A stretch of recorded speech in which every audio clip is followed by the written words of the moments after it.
Hey, today we are going to talk about some essentials to entrepreneurship and the subject of revenue models and pricing, which is fun because a lot of people, or most people, have experience with paying for things. We're all consumers in some sense, and pricing can be an interesting conversation. And I think it's had often around dinner tables and malls, and certainly between spouses and out at restaurants is what should things be priced at? Why are they priced accordingly?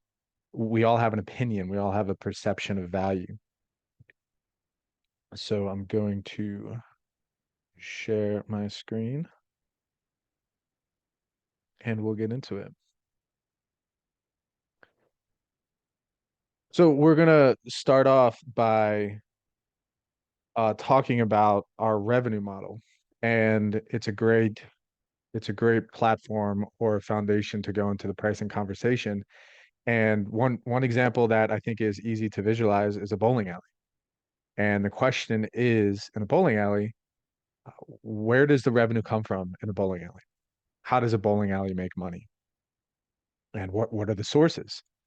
And what are the roles of each of those different revenues in the overall operating plan and operating model of the bowling alley? So why do they charge for these things?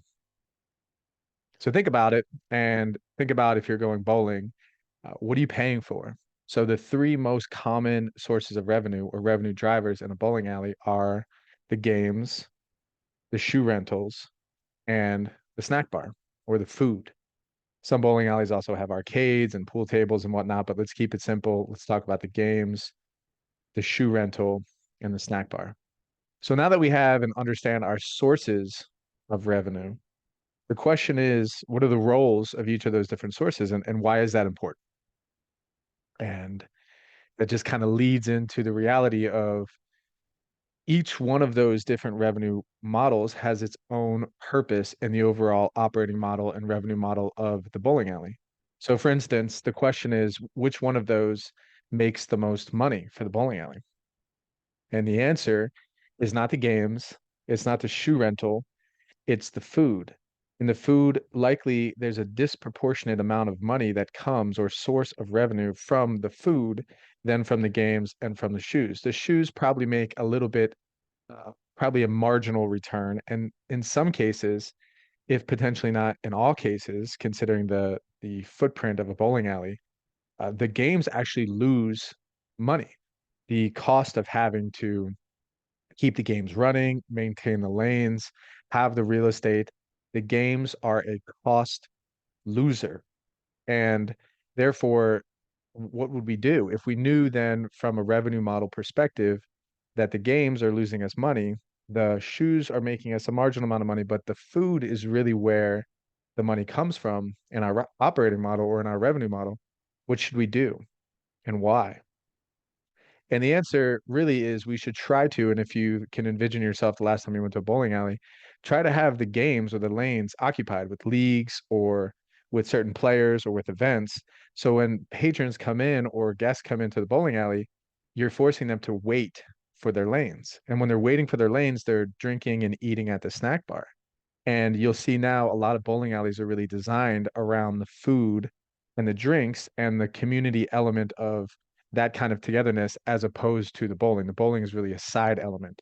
And it's because of their revenue model. And therefore, the bowling alleys are really designed more to cater towards the food and drink experience more so than the bowling. Bowling is just a draw to get people in. But where the money comes from in a bowling alley, the disproportionate amount of money and the sources of revenue come from the food and the drinks. So think about that the next time you go to a bowling alley. And that kind of leads us into this concept called a contribution margin income statement. So this example is an example of a fairly straightforward commodity driven business of landscape maintenance, cleaning and painting, micro cleaning, and graffiti removal. This is one company that does four different services. Again, landscaping, cleaning and painting is one service, and micro cleaning is another service, the third, and graffiti removal is the fourth.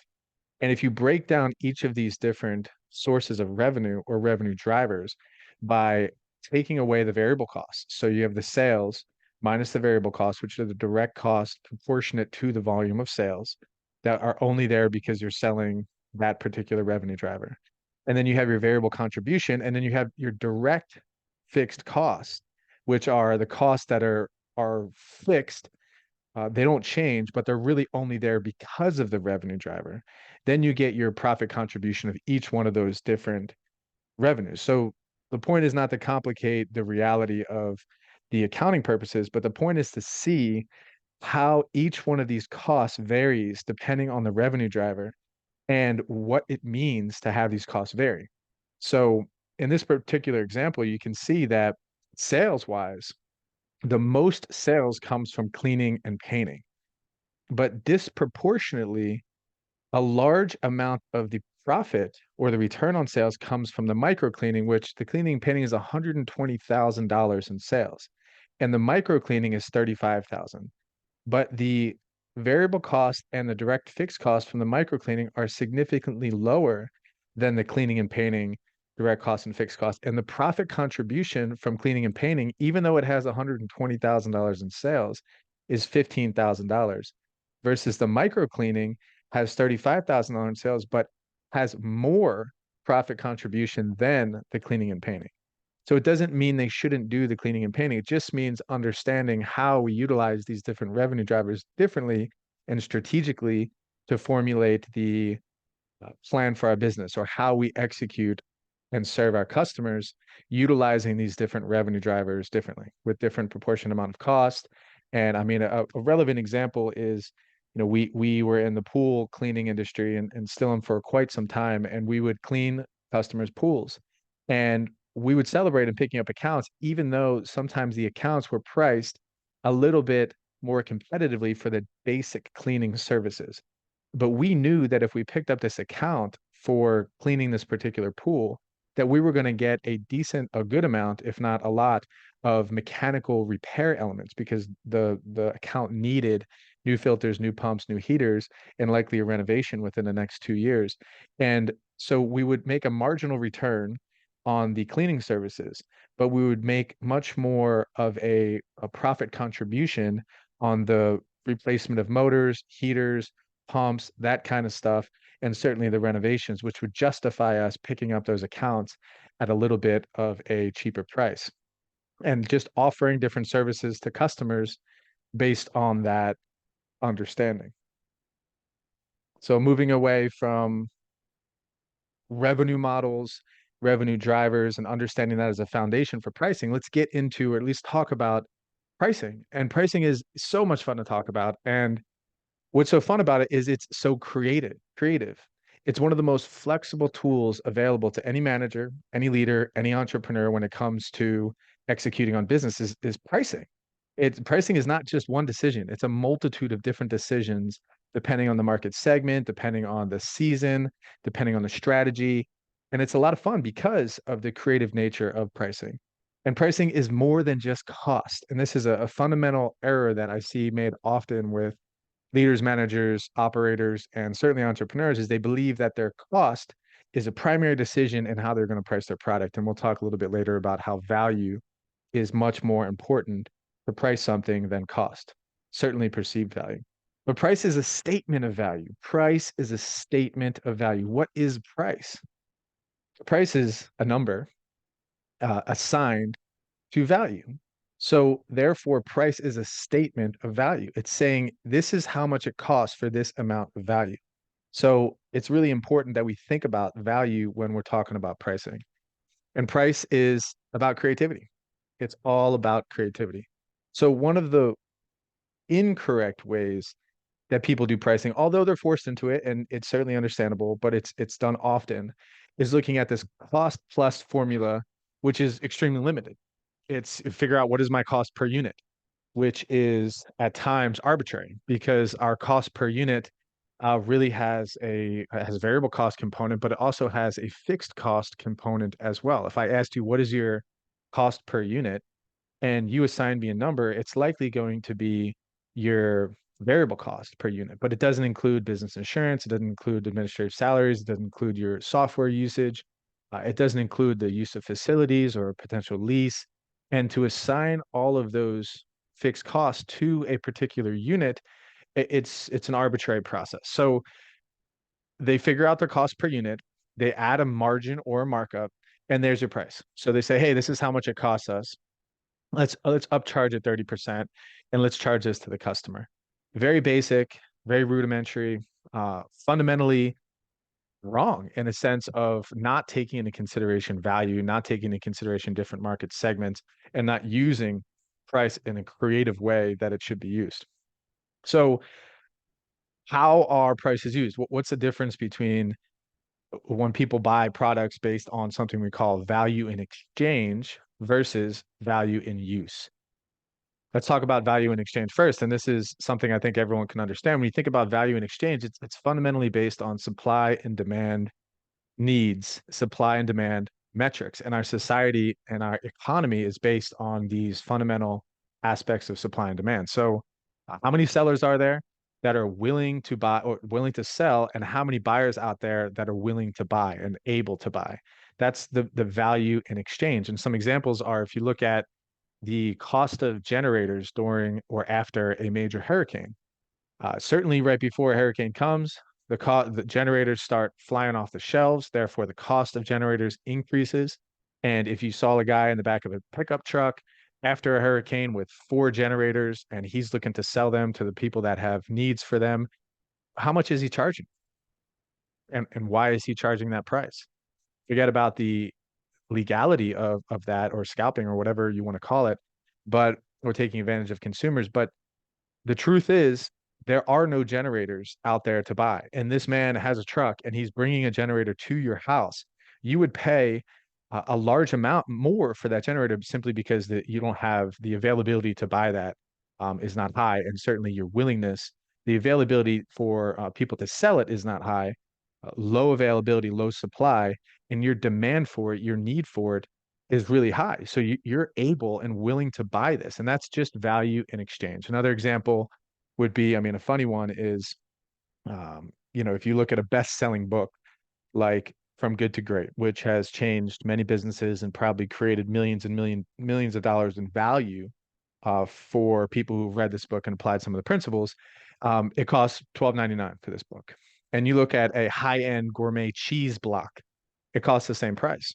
And the truth is the books are printed and mass printed and available to everyone. And the cheese is a little bit more limited as to how much it can make and the demand it can make. And it's certainly putting a different value on the cheese. But those two things are priced the same. What does that tell you? Or what does it tell you if the block of cheese is priced more than the book? It says the cheese is worth more than the book. The value we place on the cheese is more than the value we place on that book. That's value in exchange. So now let's look at what I'm recommending that we use more often is the concept of value in use. And value in use is a lot better than value in exchange for a multitude of reasons. So some examples of value in use is really trying to understand how do business owners and how do entrepreneurs segment their market and look at different consumers differently. For instance, if you are the manager of a hotel off of the turnpike and you are a consumer that is driving down the turnpike with their family after a long drive and you see a sign off Interstate 95 for a hotel, you pull over, you just want a hotel, you want to sleep in bed that night. You're not going to shop around for a large amount of hotels. So you're that hotel, that room is worth more to you. It's more valuable to you than it would be for somebody planning a vacation and looking for a good hotel to stay in because it's relevant to you. Another example would be the cost of a cup of coffee at Starbucks. And it's very difficult for me to go to Starbucks and buy a cup of coffee when I can make a cappuccino at my house for the cost of one of those little couplets, those coffee, what do they call them? Pods. And the truth is, a lot of people will pay the value at Starbucks because their perceived understanding of that value, the value in use at Starbucks is $4. They like the experience, they like the the taste of the coffee, even though it could be argument could be made that my cup of coffee at home is just as good, if not better. But they have created and segmented a market where that market is willing to pay that value in use to them for a $4 cup of coffee from Starbucks is more. So they base their pricing off of needs, wants and preferences, awareness of substitutes or options, income levels, and wealth. Who are the type of people that regularly go to Starbucks and buy coffee? It's not the people that are living paycheck to paycheck and needing to save money in order to make rent. They're choosing not to go to Starbucks because that's not for them. But Starbucks isn't catering to them. Starbucks is catering to a wealthier crowd, coffee lovers, and people that enjoy the experience and potentially have more discretionary income. So value in use versus value in experience. Value has two underlying sources. So pricing is a strategic approach. And this is a great depiction of the different things we can do with pricing along this continuum. The price objective. What is the price objective? We look at um, the value in use versus value in exchange. For instance, Bic pens. Bic pens is saying their objective is that pens are usually the same, and it can be used for a basic purpose of writing on a piece of paper. So how much does one Bic pen cost versus Mont Blanc pens, which cost considerably more? What is that saying about their objectives? I mean, the objective of Mont Blanc is not to sell multiple pens to everybody. It's to sell an experience, a beautiful pen made with the most exquisite materials that writes in the best way to authors or literary people or professors or people that write, often doctors, whomever it may be, that would purchase those pens, where you can find a Mont Blanc pen for, anywhere from $500 to $5,000. This particular image on the screen is a $5,000 pen. And that's their objective. They want to have a low volume, high margin product that's priced based on value and use and not based on mass marketing to everyone. And same thing with BIC. They have a different price objective. Price strategy, we'll talk more about price structure, price levels, and price tactics can get really creative. One of the most important elements, which we've talked about, is value in use and demand and value. And one of the least important in this is cost. We have to consider our competition. We have to consider our marketing strategies, and something else to consider would be legal issues, which we don't tend to run into that often. But just for example, legal issues would be things that would discourage competition or could be significantly price undercutting for market penetration that just seems to be ridiculous and is not fostering a spirit of economic development for a community. And that would be a legal issue for an organization. So where to begin? So pricing markers. This is a depiction of a scale of where we're saying for a particular product. In this example, we say that our product at the very low end costs $75. At the very high end, people will pay $180. And two different things were notching on this continuum, on this line. So you have $75 at the lowest and $180 at the highest. Is one, we have to say, okay, what's our break-even point? Where do we have to price this thing just to be able to break even on the product? And a lot of times, sometimes people price it below break even just to have certain market penetration based on strategy. But price it, there's the break even point. There's one knock. Then you look at your competitors. You have how much are your competitors charging? Your competitor A, competitor B, competitor C. What are they charging for this particular product? And then after you take a look at your competitors, you look at your market segments. What are they willing to pay? What do we believe they're willing to pay for this particular product? You have segment A, which is a little bit lower of a cost segment. Maybe this is stay-at-home moms that father's working and they are trying to watch the budget on groceries. And then you have you have segment B, which is a lot higher. Maybe this is a dual income family that doesn't have a lot of time for shopping, and they choose to buy meals that are pre-cooked and come to their house. And then you have segment C, which would be your highest end segment. And what are they paying for this product? And what's the value for them? So this would be somebody with significantly more income that's possibly trying to make a fashion statement or a identity statement through buying something at a higher price because it's just the best product out there, which is could be for that particular company cost the same amount as a different product offered, but because of the image, because of the brand, and how they niched their pricing and their organization, they're capable of capturing a much higher price for their product. So certainly a good example of plotting your competition's pricing and then plotting your different segments and what they'd be willing to pay along this continuum. So now let's look at price objective. And the example I have here with price objective, which was the first one on our strategy and pricing list, is the turkeys during Thanksgiving in grocery stores. So what is the objective of pricing turkeys, or how much do turkeys cost at grocery stores during Thanksgiving? So the key element is what is their objective? And if their objective is to make money on the turkeys, then they're probably missing out on a lot of other income sources. So the example alludes to the fact that a lot of times grocery stores will price their turkeys at a point where they will literally lose money on selling turkeys because the consumers will come in and buy all the fixings, the gravy and the pans and the side helpings, as opposed to trying to price their turkeys high and make money on the turkeys, just trying to bring people in the store with specials on cost of turkeys. And we know that when people go and buy turkeys, they're going to buy other things along with that turkey during Thanksgiving.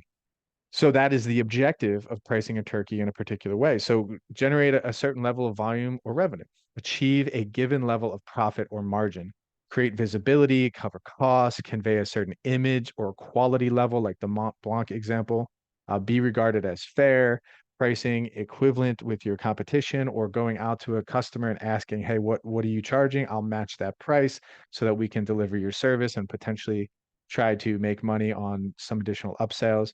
Take advantage of cost reductions from volume so we can sell a large amount for maybe 100 turkeys are less than a singular turkey when you go to the store during Thanksgiving if you're buying for an organization or for an event. Discourage market entry, speed the exit of marginal competitors. So you could potentially strategically try to force a competitor out of that space by blocking them out with some of your pricing tactics and strategies or your pricing objectives. Avoid government scrutiny. So moving from objectives now to price strategy. And this is a fun one because we're talking about penetration pricing, which would be pricing at a very low level, parity pricing, which would be pricing at the level in which customers perceive that to be, like a equally matching perception of what it should be and the price that you charge, and premium pricing, which is more than what customers would typically perceive for a particular reason. You've priced it at a premium because of what the value is that you consider to be offering there. So some examples, if you were walking into a college town, or you went to a college town and say you went to a football game or something, you're an alumni of that school, and after that football game, you go with a couple of your alumni friends and you go to a local dive bar and you were to order some drinks at the dive bar. What do you think the price of a cost of beer would be at that dive bar? And that price, that perceived value, may be $2, 75 cents, whatever that may be, would be typical for that particular place. So that same night, if you and your wife, or you and your husband, or you and your significant other went to a function at a five-star hotel, and the five-star hotel has a beautiful lobby, and you enter the lobby and you sit down at the bar and you order the same drink, and the bartender says that will be $7, $8, or whatever it may be, what does that example tell you? That it's the same beer or the same drink, same exact ingredients, possibly sourced from the same provider. It is, in the same relative region. It's just different perception that the consumer has on what they would pay based on where they are sitting. So that's a big deal. And when you look at premium pricing and you look at penetration pricing, it has a lot to do with volume and margin. So if you were to take a look at that dive bar's business model versus the premium five-star hotels business model, you look at the dive bar and their pricing strategy and their model, their business model is probably based on high volume low margin. So they're selling a lot of those beers and they're selling it at a lower price. When you look at the hotel lobby, the five-star hotel, they are charging a large amount for that singular beer, but they're selling a lot less. They could potentially be making the same amount of profitability, the same amount of money. Two successful businesses just using pricing tactics, pricing strategy differently. So another one would be if you were on a date with a boyfriend, girlfriend, or whatever that looks like, and after you're done dinner, you go out and you ask for 2 scoops of ice cream. What would you expect to pay for those 2 scoops of ice cream? Some people might say $3. Some people might say $7. It depends on their perception of the value of that experience in that ice cream. So another a great example, which I use often, is the price of sewing needles. If you are in need, significant need, and the next morning you have an important event and you just tore a hole in your blouse or tore a hole in your blazer, and that night you're shopping around at CVS or Walgreens for a package of sewing needles, what do you expect to pay? And when you answer that question, your question shows light on what value you put on those particular sewing needles. It shows you that pricing is assigning a price to something is a perception of value. So ease of differentiation, customer segments that are price inelastic. So inelastic means they're going to pay that price regardless of what, they're going to pay a higher price. The price of the product does not affect their decision. They're price inelastic. So as your pricing goes up, the amount of sales that you have, the volume of sales stays the same. It's inelastic. Elastic pricing is as your pricing goes up, the volume of your transaction goes down. So that's the value in use versus value in exchange. Value in exchange, supply and demand. As supply comes down, price will go up. As supply goes up, price comes down. So that's the elasticity effect. Current and anticipated competition is another consideration in price strategy. Cost reductions possible with volume. Talked about that. Third party payer. So this is an interesting example to talk through. If you have a business trip, and airlines have really leveraged this for many years, they have a different pricing structure for business travelers versus personal travel. So two ways of traveling. I'm traveling for business, I'm traveling for personal. The cost of business travel historically is more expensive. And the question is why? And the right answer would be it depends. The reason why business travel is more expensive is because a corporation is typically paying for it, and typically it's done during the week. So a lot of travel agents or travel sites, or let's just say airlines, will charge for Saturday nights. If you were willing to stay a Saturday night, your ticket could be considerably less. It could be $200 less. And then you say, well, why? How do they use that Saturday night variable into that equation for pricing? They can tell whether or not you're a business traveler or a personal traveler if you're willing to stay on a Saturday night.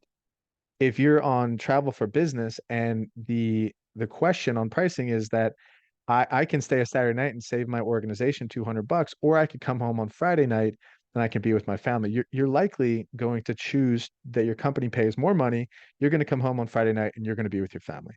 If you were visiting your sister in Arkansas, you might stay that extra Saturday night to save $200 because of, it's a cheaper flight. You're doing it for personal travel. So that's just an indication of those third party payers, why that's important, and when we price certain things, how we can tell and segment those markets a little bit creatively. So always easier to lower a price than to raise a price. We'll talk about that in a little bit. Price structure, where the real creativity happens. This is just an example of LinkedIn and how they use their structure to draw people in with a free service, sort of a freemium membership, and they want people to upgrade to career, business, sales, hiring memberships with some additional perks or different additional features that they have. So they rope you in with the free service, but then they want to upcharge you. That's just a fun strategy that they have. And so how does a gym charge for their memberships? And this is where you can get creative with structure. And most of you will probably say they charge monthly for monthly memberships. And the question is, does the gym get utilized all the time at the same level? Meaning between 5 o'clock at night and 8 o'clock at night, there's probably a mad rush during the week of visitors that come into that gym. So why can't that gym charge less for monthly membership for users that are willing just to use the pool as a example? If you just want to use the pool, your membership price is less. Or if you're a member that wants to come in between 1 p.m. and 4 p.m. on the weekdays, you can come at a cheaper monthly fee than those who utilize the gym at peak service hours. This is where structure and creativity can start to be revealed in the way that you price things. Could you sell a cheaper membership for those not coming during the weekday? Time and form of payment. Form of payment is an interesting one. If you were to collect all the money up front for, say, an annual service, you may provide a discount for that, a 5% discount, a 10% discount for cash flow purposes. That's a different price than what somebody would pay on a monthly basis, and that's the same concept. A type of customer. So a lot of times people think, where I've heard that you should always charge people the same, that we should use cost as a variable. We should price our products based on cost, and we have to keep pricing the same because it gets too complicated if we're pricing everybody differently.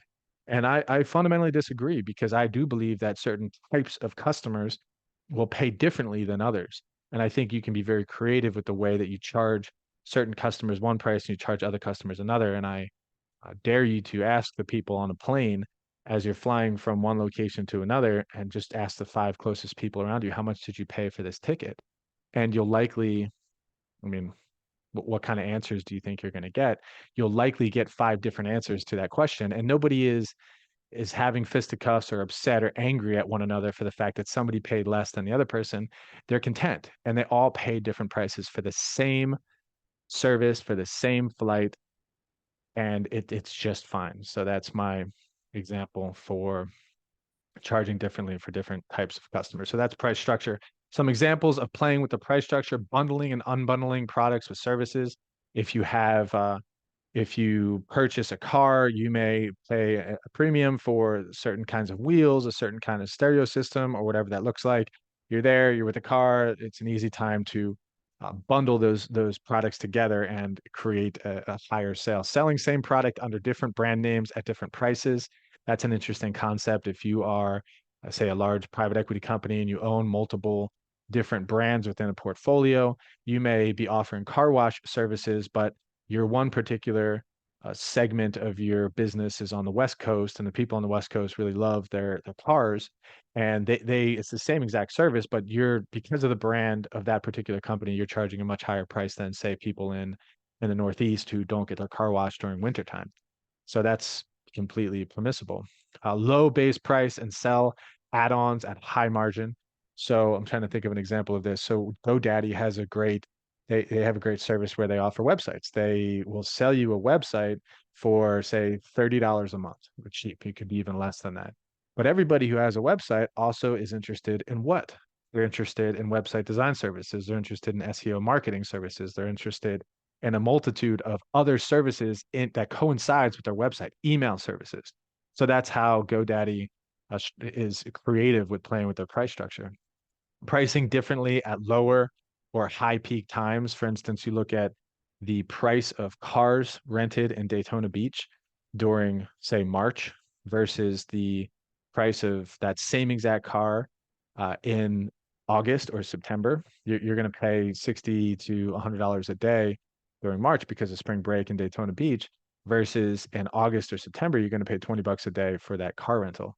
So that's just a seasonal pricing structure that they play with. Ultimately, use of products or services for a flat fee. So ultimately, use of products or services for a flat fee. So you can go to Golden Corral and you can get an all-you-can-eat buffet for a flat fee. It's just a creative way to use that. There's to bring up car washes again. There's certain car washes that you can pay a monthly rate and you can go there and use an unlimited amount of car washes. So how often do people actually have a chance to wash their car? Maybe once a month, twice a month. So they're capable of allowing you to use it all the time, charging you a monthly subscription fee, but typically people won't go back and use it as often as you think. Base price and then variable charges once a threshold is reached. So that's for instance, like when I used HubSpot, they would charge a base price for access to the software, access to the marketing platform. And once I got a certain number of contacts in my HubSpot email list, they would charge based on a threshold of, say, every 5,000 additional contacts, your new monthly price is this. So that's an example of that. So you can keep on playing with this. Different prices for different market segments, loyalty schemes for past or heavy users, price differences for users who can only buy or use at certain periods, prices tied to customer characteristics such as size of their foot for shoes or size of their car for car washes. That's just a fun, creative way to do it. Cash discounts, functional trade discounts. This would be if you are a member of the local chamber of commerce, your ice cream cone is 25% off. Or if you're a student at Florida International University and we are a restaurant in a town of FIU, then when you come here, you are part of this particular group, therefore you can have a discount. Time payment schemes, trade in, trade up schemes. So this is sort of ties into the psychology of pricing a little bit, and this goes to price levels, and we're starting to touch on price tactics. So if you look at a car, go to the car rental example, and when you go to a car rental place, you have a bunch of options. You have a full size option, a mid size option, compact option, and a subcompact option. So which option do you choose and why?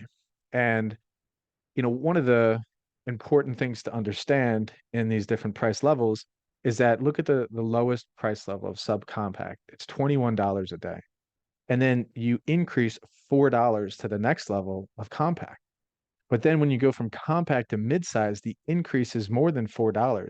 The increase is actually $7. And then when you go from midsize to full size, the increase isn't $7, it's actually $11. And what does that tell you? And why do people do that with those tiered pricing models?